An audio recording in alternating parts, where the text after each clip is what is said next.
They talk about economic development, they talk about fire, police, and roads, and all those things are essential to the operation. My questions have a tendency to do with the intricacies of operating in City Hall.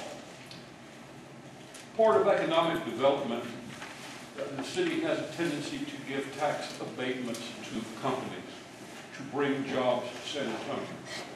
What would you do if you found out that a company that received a tax abatement was bringing in foreign workers, putting them up in apartments, and shipping them back and forth to work so they did not have to hire local employees?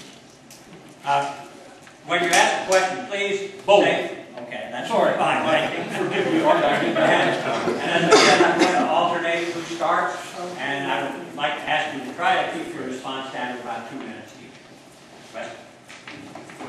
Well, first off, number one, there's an underlying question I think needs to be addressed, Mr. Cable. I do not support San Antonio being a sanctuary city. That's number one issue. Related to tax abatements, I think we need to hold these people accountable, and if they've received a tax abatement, they need to be good citizens. I think we need to look at employing San Antonio first.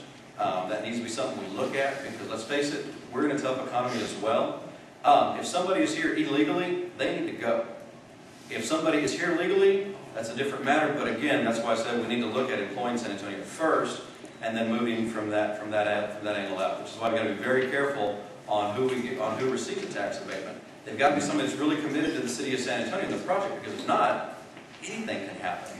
So that's my commitment, making sure that we have good relationships, number one, but number two, hold them accountable to the laws of the city, the laws of the state, and the laws of the country.